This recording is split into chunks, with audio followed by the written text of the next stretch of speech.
جی اس میں کچھ ایک تو یہ کہ وہ پہلے سی ڈی ایس تھے، جی تو پہلے اتنے پاورفل آپ سمجھیں کہ وہ، اور سی ڈی ایس جو ہوتا ہے وہ پولیٹیکو ملٹری لیول کے بالکل جنکشن کے اوپر ہوتا ہے، اس لیے اگر کبھی ٹھیک وہ پالیٹکس کی بات کرتے تھے تو وہ بنتا تھا میرے اپنے حساب میں، باقی ٹھیک اللہ بہتر جانتا ہے اور لوگ اپنا لگا سکتے ہیں۔ جی اس میں کوئی شک نہیں ہے کہ وہ جو چینجز لے کر آ رہے تھے، جو ان کا رویہ تھا، جو ان کے ایک مائنڈ سیٹ تھا، جو ان کی فلاسفی تھی جس میں پولیٹیکل فلاسفی بھی ہے، اس میں کافی لوگ ان کے ساتھ متفق نہیں تھے۔ جو ان کے جانے کا خلا، جیسے اگر آپ پوچھتے ہیں وہ یوں ہوگا کہ ایک تو جو وہ ہمہ گیر چینجز لانا چاہ رہے تھے فوج میں، وہ شاید کچھ سلو ہو جائے، ڈپینڈ کرتا ہے کہ آنے والا جو ہے نا وہ کس طریقے سے ان کو دیکھتا ہے۔ دوسرا یہ ہے کہ ان کے عزائم پاکستان اور خاص کر مقبوضہ کشمیر کے متعلق کوئی اچھے نہیں تھے، اور وہ اگر عنقریب کوئی ان کے ذہن میں ایسا پلان تھا، میرا خیال وہ ذرا ڈیلے ہو جائے گا۔ تو یہ دو بڑے امپیکٹ اس میں ہو سکتے ہیں کہ جو ان کی لائیو چینجز، جو ان کی لائیو آرگنائزیشن چینجز، اس میں ڈیلے ہو سکتی ہے، اور جو ان کا رویہ تھا پاکستان کی طرف یا مقبوضہ کشمیر کے لوگوں کی طرف، خاص کر انہوں نے یہاں تک کہا تھا کہ ہم ان کا ڈی این اے چینج کر دیں گے، جو کہ بہت ہی ایک غیر مناسب اسٹیٹمنٹ تھی۔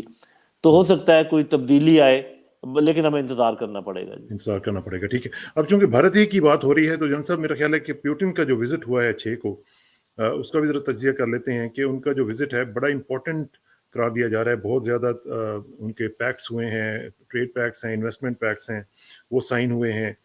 تو اس کو آپ کس طرح دیکھ رہے ہیں، اور کتنی امپورٹنس ہمیں پاکستان کے ہوتے ہوئے پاکستان کی نظریے کے حساب سے دیکھنی چاہیے، کیونکہ ظاہر ہے کہ پاکستان کے ساتھ بھی اب تعلقات روس کے بڑے اچھے لیول پہ آگے ہیں، تو اس وزٹ کو آپ کس طرح دیکھ رہے ہیں؟ جی جی دیکھیں، ان کو تو آپ کو پتہ ہے بہت دیرینہ تعلقات ہیں۔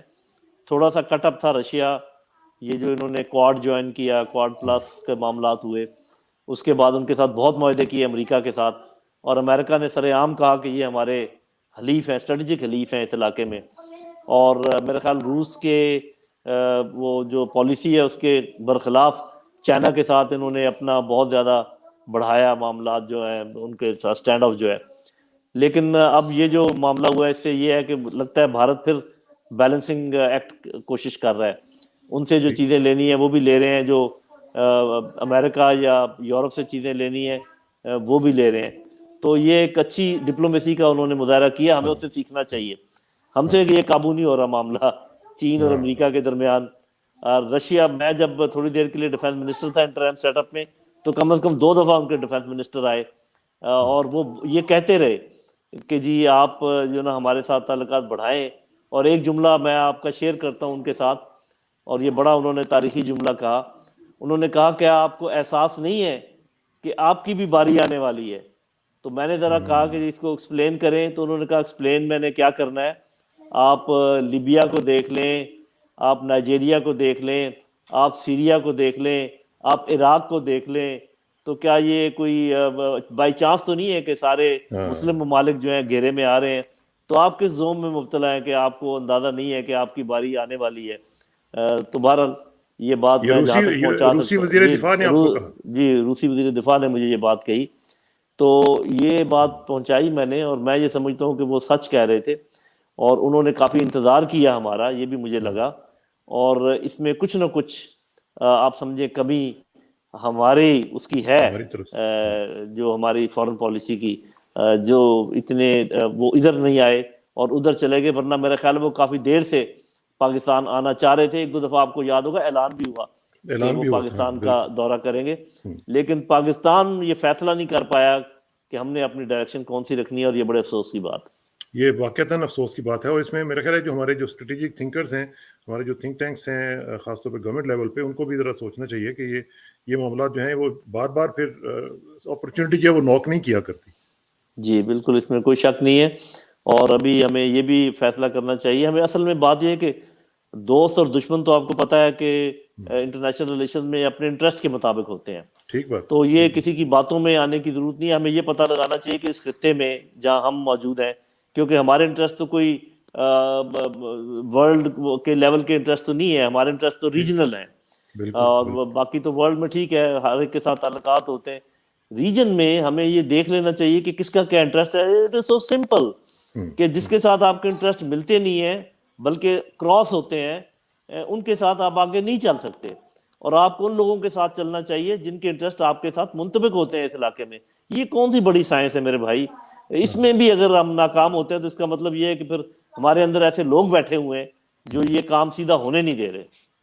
یہ تو بات درست ہے، یہ اس پہ پہلے بھی ہم نے ایک دفعہ بات کی تھی جن صاحب، کیونکہ یہ جو چیزیں ہیں یہ ہم لوگ نہ جانے کیوں امریکن سے اتنے زیادہ مرعوب ہیں، اتنے زیادہ متاثر ہیں کہ ہمارے جو بھی ایون اسٹیبلشمنٹ کے بھی جو حلقے ہیں ان میں بھی ہم دیکھتے ہیں، ہمارے جو سویلینس ہیں ان میں بھی دیکھتے ہیں کہ ایک خاص قسم کا ان کا ایک ڈومینیشن ہے ہمارے اوپر، ہماری تھنکنگ کے اوپر۔ تو یہ جو چیز ہے اس کو کیسے ٹھیک کیا جا سکتا ہے؟ آپ تو ماشاءاللہ اسٹریٹجک تھنکر بھی ہیں اور آپ اس لیول پہ کام کر چکے ہیں جہاں پہ ڈیسیژن میکنگ ہوتی ہے۔ جی یہ بالکل آپ نے ٹھیک کہا۔ سب سے پہلے تو اس میں جو انسانی ذہن کی جو کمی ہے، جو آپ ولنریبلٹیز ہیں وہ جاننا ضروری ہے۔ اس کے مطابق وہ نیریٹو جو ادھر سے آتا ہے، کیونکہ ہم کس کو سنتے ہیں؟ ہم میں سے کتنے لوگ ہیں جو چائنا کا ٹی وی لگاتے ہیں یا چائنا سے کسی چیز کو سنتے ہیں، یا ان کے جو سوشل میڈیا پہ چیز، ان کا تو سوشل میڈیا ہی الگ ہے۔ ہمارا تو سوشل میڈیا کا جو بیس ہے، فریم ہے، وہی امریکن۔ ہماری صحیح ساری بات۔ خبریں C N N, B B C, Fox News, اور یہ ہمارے سورسز ہیں۔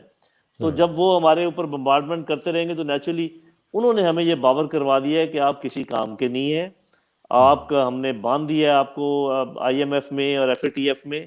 اور جیسے وہ کسی کو میسمرائز کرتے ہیں نا، وہ بندہ کہتا ہے ابھی تم سونے لگے ہو، ابھی تم سو جاؤ، تو وہ آپ کو یہ بتا رہے ہیں کہ تم کمزور ہو، تم کسی کام کے نہیں ہو، اور تمہاری اکانومی بالکل بیٹھ گئی ہے اور تم اب کچھ نہیں کر سکتے، اور ہم سر ہلا رہے ہیں کہ جی آپ ٹھیک کہہ رہے ہیں، آپ ٹھیک کہہ رہے ہیں۔ یہ وجہ ہے کہ جس سے ہماری لیڈرشپ مروب ہے، اور ان کو یہ نہیں پتا کہ اگر آپ ہر سال اگر زیادہ گہرائی میں، گہرے کھڈے میں گر رہے ہیں تو یہ کیسے ممکن ہے کہ 3 سال کے بعد آپ اس میں سے نکل جائیں گے؟ آئی ایم ایف نے اگر پہلے آپ کو کبھی نکالا ہے تو یہ پھر تو آپ کہیں جی دیکھیں پہلے بھی ان کا اتنا فائدہ ہوا تھا، کبھی نہیں ہوا، تو اب کیسے ہوگا؟ اور ایف اے ٹی ایف سے کیوں ڈرتے ہیں؟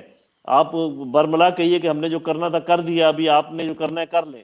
بہت مشکل یہ فیصلہ ہے، میں سمجھتا ہوں۔ آپ کو اپنی بیلٹ کسنی پڑے گی، آپ کو اپنے دوستوں کے ساتھ پہلے مشاورت کرنی پڑے گی، لیکن اگر آپ یہ ڈر ڈر کے جیتے رہے تو نہ آپ جئیں گے اور نہ مریں گے۔ اور یہ سلسلہ جو ہی چلتا رہے گا اور ہماری جو آزادی ہے وہ کمپرومائز ہو سکتی ہے خدا نخواستہ، جی ہو رہی ہے کیونکہ ایسا۔ ظاہر ہے کہ جو معاشی آزادی ہے، آزادی یہ جی جی جس طرح آپ نے آزادی یہی فرمایا کہ ہوتی آئی ہے ایم نا ایف کہ کا آپ جو اپنے، ذکر، جی آزادی یہی ہوتی ہے نا کہ آپ اپنی مرضی کے فیصلے کر سکیں، فورن پالیسی کے بالکل اور بالکل معاشی پالیسی کے، وہ اب نہیں کر پا رہے۔ آپ کے اوپر تھوپا جا رہا ہے کہ یہ کرو، یہ کرو، اونچا اوپر کر دو آپ اپنا جو انٹرسٹ ریٹ ہے، فلانا آ کے آپ کا بنے گا بینک کا، اور فلانا آ کے آپ کا یہ بنے گا، بس that is it, sovereignty is gone. ہاں۔ اور خاص طور پہ یہ جو بھی ریسنٹ ہوا ہے سارا سلسلہ، اور خاص طور پہ اس کے ساتھ ساتھ آپ دیکھیں کہ جو سعودی عرب کے ساتھ جو ڈیل ہوئی ہے $3 ارب کی، اس میں بھی جو شرائط رکھی گئی ہیں جنرل صاحب، میں تو سمجھتا ہوں کہ کوئی دوست ملک تو اس طرح کی شرائط نہیں رکھ سکتا ہے، جس طرح کہ 72 آورس کے نوٹس کے اوپر انہوں نے کہہ دیا کہ ہم لے لیں گے اور یہ ڈیفالٹ ہم کنسیڈر کریں گے اگر آپ چھوٹے سے بھی کوئی ایکشن کریں گے۔ آئی ایم ایف کے ساتھ بھی اگر آپ کا ڈیفالٹ ہوگا تو اس کو بھی ہم ڈیفالٹ سمجھیں گے۔ تو دیکھیں نا جی وہ یہ چیزیں، مزید باندھا ہے نا آپ کو، مزید ہاں ہم سمجھتے ہیں کہ صرف ہمیں امریکہ باندھ رہا ہے، امریکہ کے چیلے بھی ہمیں باندھ رہے ہیں، لیکن ہماری شاید سمجھ سے فی الحال باہر ہے۔ بات ٹھیک۔ دیکھتے ہیں کہ کب ہماری اچھا سمجھ میں آئے گا۔ یہ جو سعودی عرب کی آپ نے بات کی، لیکن میں چاہتا ہوں کہ تھوڑا سا یہ پیوٹن کا ذکر جو ہم نے کیا تھا اس کو ذرا ہم انجام تک لے جائیں۔ یہ جو S-400 کا معاملہ تھا اس میں ہم نے دیکھا کہ امریکہ نے کافی پریشر ڈالا، لیکن لگتا یوں ہے کہ جیسے امریکہ نے کمپرومائز کر لیا ہے کہ ان کو ہم ویور دے دیں گے S-400، وہ جو کاٹسا کا جو لا ہے جی اس کے تحت، اور اس کو ہم ویور دے کے ان کو کہہ دیں گے ٹھیک ہے آپ نے کر لیا جو کچھ کرنا تھا، لیکن آئندہ سے آپ ذرا خیال رکھیں، تو وہ ایک لے دے کی پالیسی کر کے میرا خیال ہے کہ وہ کر لیں گے۔ Is that right? جی میرا خیال ہے کہ ایسا ہی ہوگا۔ اس سے پہلے آپ کو پتا ہے ایران کے تیل کے سلسلے میں ویور ملا تھا، ایران کے ساتھ ہاں جی، ٹریڈ کے سلسلے میں ان کو ویور ملا تھا فار ہاں سم ٹائم، ہاں اور کافی اس کا استعمال انہوں نے کیا، بلکہ یہاں تک کہ ایران کی بندرگاہ کو یہ ڈیولپ کر رہے تھے۔ تو وہ صاف ظاہر ہے کہ امریکہ جب دیکھتا ہے کہ اس علاقے میں سب سے بڑا ملک یہی ہے کنزیومر کے لحاظ سے بھی اور آبادی کے لحاظ سے بھی، تو ان کا رجحان اسی طرف جاتا ہے۔ لیکن میں نے پہلے بھی یہ بات کہیں کہی ہے کہ امریکیوں کو اب پتہ چلے گا کہ ہم جیسے جذباتی دوست ان کو دوبارہ کبھی نہیں ملیں گے۔ ہمیں الگ کرنے کا ان کو خمیازہ بھگتنا پڑے گا. پہلے بھی بھگتا ہے انہوں نے اور بھی وہ بھگتیں گے. صحیح بات. اچھا جی، آپ ذرا تھوڑا سا آ جاتے ہیں یہ ڈیموکریسی سمٹ جنرل صاحب. اس کے اوپر بڑا واویلا مچا ہوا ہے کہ امریکہ نے کہا جی کہ ہم ڈیموکریسی سمٹ کرنا چاہتے ہیں. دنیا کو انہوں نے 2 بلاکس میں تقسیم کر دیا ہے کہ جو ہمارے ساتھ ہیں، جو ڈیموکریسی ان کی ڈیموکریسی کے مطابق جو چاہتے ہیں وہ اس میں انوائٹ کیا ان کو. اس میں اکثر ممالک تو کئی لوگ تو ایسے بھی ہیں جن کا ڈیموکریسی کے ساتھ تعلق بھی نہیں ہے. لیکن مجھے صرف یہ بتائیں کہ پاکستان کو بھی انوائٹ کیا گیا ہے. پاکستان کے لیے یہ کتنا بڑا چیلنج ہوگا اس کے اندر شرکت کرنا، کیونکہ چائنا اور روس جو ہیں ان کو انوائٹ نہیں کیا، اور چائنا نے اس کے اوپر خاص طور پہ اوپنلی آ کے بلنٹلی انہوں نے کہا کہ یہ تو بہت غلط کام کر رہے ہیں امریکنس ڈیوائڈ کر کے. جی اس میں ایک تو یہ ہے کہ پاکستان کو انہوں نے انوائٹ کیا ہے پارشل ڈیموکریسی. انہوں نے جو نا بنائی ہے ان کی آگے کیٹیگریز بنائی ہیں. کیٹیگریز بنائی تو پہلے بات تو یہ کہ پاکستان کو اگر پارشل ڈیموکریسی کہیں اور اس کے باوجود پاکستان چلا جائے تو اس کا مطلب پاکستان نے وہ گھونٹ پی لیا، ایکسیپٹ کر کڑوا گھونٹ پی لیا، ایکسیپٹ کر لیا. ابھی ٹھیک ہے آپ جو ہمیں کہتے ہیں ہم مانتے ہیں کہ ایسے ہی ہے. دوسری بات یہ ہے کہ اگر چائنا سے مشاورت کیے بغیر پاکستان اٹینڈ کرتا ہے تو جب چائنا کا سٹانس بالکل کلیئر ہے کہ وہ اس کے حق میں نہیں ہے، تو چائنا سے پھر آپ کیا ایکسپیکٹ کریں گے جب کبھی کوئی ویٹو کی بات آئے گی یا کیا آئے گی؟ تو وہ پھر تو مجھے یقین ہے کہ چائنا کے ساتھ ضرور بات چیت ہوئی ہوگی. اس کے بعد ہی پاکستان وہاں جائے گا، کیونکہ اس کا ایک پازیٹیو سائڈ بھی ہے کہ پاکستان کی وہاں موجودگی شاید چائنیز کو انٹرسٹ کو لک آفٹر کر سکے، جو کہ ہے تو مشکل لیکن بہرحال اس کی کوشش کی جا سکتی ہے. تو بات یہ ہے نا کہ جب آپ کسی چیز کو ڈیفائی کرنے کی پوزیشن میں ہی نہیں ہے تو پھر آپ کیا کریں؟ کیونکہ وہ آپ ایک سلاٹ اور نیچے چلے جاتے ہیں امریکہ کی نظروں میں اگر آپ یہ اٹینڈ نہیں کرتے، جس کا یہ مطلب یہ ہے کہ ایک اور سخت گانٹھ باندھ دی جائے گی آپ کے اوپر اکانومی کی. تو میرا خیال ہے انہوں نے ڈگڈگی اب ہم مکمل طور پہ ان کی ڈگڈگی کے مطابق ناچیں گے اور ناچ رہے ہیں. اور یہ صرف میں یہ سمجھتا ہوں یہ صرف ایک مینٹل فنومنا ہے، ایک سائیکولوجیکل فنومنا ہے. فزیکل بھی ہے اس کا امپیکٹ، اس میں کوئی شک نہیں کہ جب آئی ایم ایف ہاتھ کھینچے گا تو ہمیں پرابلم ہوں گے، ایف اے ٹی ایف زور ڈالے گا. لیکن آپ کب تک یہ ڈگڈگی پر ناچتے رہیں گے؟ وہ تو آپ کے کستے چلے جا رہے ہیں. یا تو ہو نا کہ کوئی ڈھیل ملی ہو آپ کو کسی بھی صورت میں، وہ تو نہیں ہے. آپ کا ہر آنے والا کل پچھلے کل سے جو ہے نا زیادہ پریشان کن ہے. تو میرا خیال ہے ایک دن آپ جب کہیں گے کہ بھی میں اس ڈگڈگی پہ نہیں ناچتا تو شاید پھر آپ کے بس میں ہی نہ ہو، آپ کو اتنا باندھ دیا جائے کہ پھر آپ ناچیں ہی ناچیں. تو اللہ نہ کرے کہ وہ مقام آ چکا ہو، کیونکہ میں تو بھی اندر کی باتیں نہیں جانتا، لیکن ہمیں کبھی نہ کبھی اس راگ کے اوپر ناچنا بند کرنا پڑے گا، ورنہ ہماری سالمیت اور ہماری جو اہمیت ہے اور جو ہماری سورینٹی ہے وہ کمپرومائز ہوتی ہوتی ہوتی اور ہوگا کیا الٹیمیٹلی ان کا جو جب دنیا نے دیکھ لیا کہ یہاں پر جو پرابلم ہے وہ یہ ہے کہ ایک تو ان کے پاس نیوکلیر ویپن ہے جس کی وجہ سے ان کے اوپر کھلا حملہ نہیں ہو سکتا. دوسرا ان کی فوج اتنی ہارڈ نٹ ہے کہ وہ اتنے طرح طرح کے ان کے اوپر حملے کروائے گئے لیکن پھر وہ صحیح سالم نکل کے آ جاتے ہیں اور اپنے ملک کی حفاظت کر لیتے ہیں اللہ تعالیٰ کے فضل و کرم سے.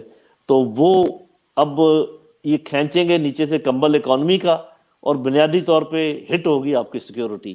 اللہ نہ کرے، میرے منہ میں خاک. لیکن جن صاحب یہ بڑی سیریس بات نے بات کی ہے. ایک طرف ہم دیکھتے ہیں کہ پرائم منسٹر عمران خان جو کہ کہا کرتے تھے کہ اٹانومی اور سوورنٹی اور ساری کی چیزیں، دوسری طرف ہماری فوج ہے جس کا آپ نے اپنے ذکر کیا، بیٹل ہارڈنڈ ہے، لیڈرشپ زبردست ہے. کیا وجہ ہے کہ وہ سپائن نہیں ہے؟ عمران خان صاحب کی وہ سٹیٹمنٹس بھی سنتے ہیں تو لگتا ہے کہ جیسے اس طرح کی چیز ہو ہی نہیں سکتی، لیکن دیکھ رہے ہیں کہ ایسا ہو رہا ہے. تو یہ کہاں پہ ہمیں اٹیک کیا جا رہا ہے؟ ہمارا جو نیوکلیس ہے اس کو اٹیک کیا جا رہا ہے، اور کیا کرنا چاہیے اب ہماری لیڈرشپ کو؟ جی ایک آپ نے سنا ہوگا ایک فنومنا ہے جس کو کہتے ہیں بوائلنگ فراگ فنومنا، جس میں آپ مینڈک کو نیم گرم پانی میں ڈالتے ہیں اور نیچے آگ جلا دیتے ہیں. آہستہ آہستہ temperature 1 centigrade by 1 centigrade بڑھتا ہے اور آپ کو احساس نہیں ہوتا، اور ایک ٹائم آتا ہے کہ وہ پانی ابال کے قریب آ جاتا ہے، پھر آپ بالکل معاف ہو جاتے ہیں، آپ کے سب ٹانگیں ہاتھ اس فراگ کے، اور وہ پھر باہر نہیں نکل سکتا. باہر نہیں نکل سکتا. تو میرا خیال ہے کہ ہمارے ساتھ وہ بوائلنگ فراگ فنومنا ہو رہا ہے، جس کی وجہ سے ہمارے لوگوں کو غیر محسوس طور پر امپرسیپٹیبل طریقے سے ایک ایک کر کے نوچ اوپر جا رہا ہے معاملہ. وہ لوگ جو گھوڑوں پہ بیٹھے ہوئے ہیں ان کو نظر نہیں آ رہا کہ نیچے کیا ہو رہا ہے، لیکن جو باہر سے لوگ دیکھ رہے ہیں، جو نیچے بیٹھے ہوئے لوگ ہیں، ان کو شاید پتہ چل رہا ہے. یا پھر یہ بھی ممکن ہے کہ میرے جیسے لوگوں کی معلومات بہت ناقص ہوں اور ہمیں بالکل غلط اندازہ ہو کہ یہ کیا ہو رہا ہے اور اصل میں کوئی بہت اچھا کام ہو رہا ہو. وہ جب سامنے آئے گا تو پتہ چلے گا. لیکن جل صاحب یہ تو آپ نے بات میرا خیال ہے کہ آج ہی میں کہہ دی ہے, آپ کو نہیں پتا ہوگا, یہ کیسے ہو سکتا ہے کہ نہ پتا ہو, لیکن آپ کی جو عوام کی نبض ہے اس کے اوپر آپ کا ہاتھ رہتا ہے, آپ لوگوں سے ملتے رہتے ہیں, آپ کو پتہ چلتا رہتا ہے. پھر ظاہر ہے کہ آپ کے جونیئرز ہیں, وہاں پہ آپ کو اطلاعات بھی آتی ہوں گی, لیکن جو اطلاعات باہر کی دنیا سے ہمیں مل رہی ہیں وہ کوئی اتنی اچھی نہیں ہے. اب یقین کریں کہ جن لوگوں سے ہماری بات ہوتی ہے باہر کے ممالک میں, امریکہ میں, ادھر ادھر, تو وہاں سے تو جو اطلاعات آ رہی ہیں وہ کوئی اتنی اچھی نہیں آ رہی. جی آپ صحیح کہہ رہے ہیں. میں بھی یہی کہہ رہا ہوں کہ جو ہم زمین کو دیکھ رہے ہیں جتنا دیکھ سکتے ہیں, کیونکہ میں یہ نہیں کہتا کہ میں عام آدمی ہوں, کیونکہ یہ اگر میں کروں کلیم تو وہ درست نہیں ہوگا. لیکن ہمارے گھر لوگ ہیں, ہم گاؤں میں جاتے ہیں, ہمارے گاؤں کے لوگ ہیں, ان کے ساتھ ہم اٹھتے بیٹھتے ہیں, تو اگر مکمل نہیں تو کچھ نہ کچھ اندازہ تو آپ کو ہو جاتا ہے کہ ہو جاتا ہے. ٹھیک معاملات زمین پر کیا ہے.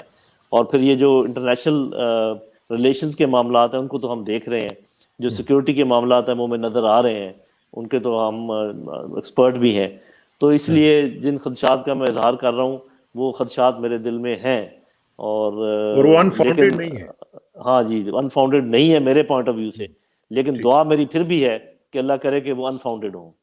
ٹھیک ٹھیک بالکل ٹھیک ہے. اچھا اب ذرا آخر میں تھوڑا سا ذرا بات کر لیتے ہیں جن صاحب, وہ حادثہ جس نے قوم کو ہلا کے رکھ دیا, اور وہ سیالکوٹ کی جو ٹریجڈی ہوئی ہے, اس میں تو پرسنلی آپ کو بتاؤں, میں تو کوئی 3-4 دن تو میری عجیب سی حالت تھی, میں بہت زیادہ پریشان تھا کہ اگر یہ معاملات اس طرح ہونے ہیں پاکستان میں تو پھر میرا خیال ہے کہ ہمارا کوئی فیوچر نہیں ہے.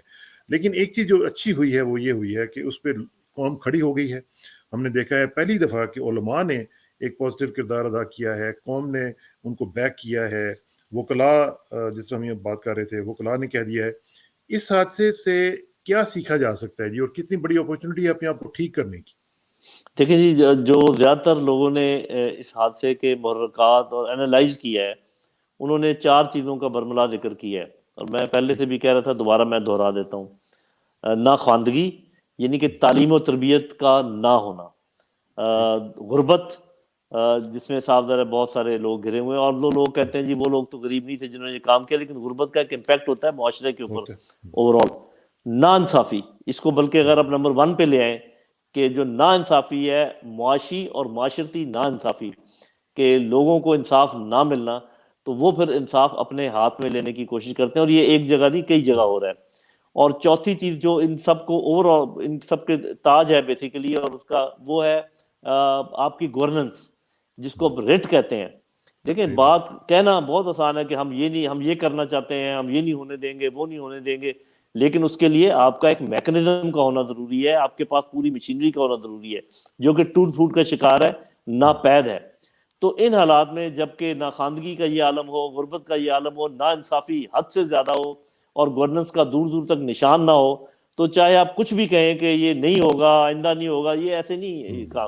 آپ صحیح کہہ رہے ہیں کہ جو سول سوسائٹی کا ریئیکشن ہے وہ اچھا ہے, اس میں افسوس کا اظہار کیا ہے, اور بہت اس کو برا سمجھا گیا ہے, کسی نے حمایت نہیں کی ہے. آپ خود بھی گئے تھے سری لنکن ہائی جی کمیشن میں. جی جی جی میں خود گیا تھا ایک وقت کے ساتھ سری لنکا ہائی کمیشن میں, اور میں داد دیتا ہوں جو سری لنکا کے ہائی کمشنر ہیں, کم از کم انہوں نے یہ کہا کہ گو کہ یہ واقعہ بہت سنگین ہے اور ہمیں بہت دکھ ہے, لیکن ہماری دوستی اتنی مضبوط ہے کہ یہ اس کو ڈھیلا نہیں کر سکے گا, کمزور نہیں کر سکے گا. یہ ان کا بیان تھا جو کہ بڑا ویری خوش گڈ. آئند ہے. میں یہ سمجھتا ہوں کہ اس وقت جو مومنٹم بنا ہے لوگوں کے ذہن میں, اور اب جو علماء کی بھی آپ نے بات کی, وکلا نے کہا ہے کہ ہم ان کا کیس نہیں لڑتے, اس مومنٹم کو اگر آپ نے اس سے فائدہ اٹھانا ہے تو وہ جو 4 محرکات میں نے جن کا ذکر کیا ہے اس پر فوری طور پہ توجہ دیں اور کچھ اس سلسلے میں کریں, اور اس کو پھر ایسا نہ ہو کہ کچھ عرصے کے بعد جب اس واقعے کا امپیکٹ کچھ کم ہو, پھر ہم وہی جو ایز یوزول کاروبار, بزنس ایز یوزول پر چلے جائیں. تو ابھی بہت زیادہ ضرورت ہے کہ آپ سب سے پہلے اپنے انصاف کے نظام کو ٹھیک کریں, جہاں پر انویسٹیگیشن ہوتی ہے, پروسیکیوشن ہوتی ہے, جو کورٹ کے پروسیجرز ہیں ان کو صحیح کریں, لوگوں کو لگے کہ انصاف مل رہا ہے. یا تو میرے بھائی 5 مرلے کے لیے عمریں گزر جاتی ہیں اور بالکل جنریشن گزر جاتی ہیں, اور یہ فیصلے نہیں ہوتے. مجھے سمجھ نہیں آتی کہ جب ایک فیصلہ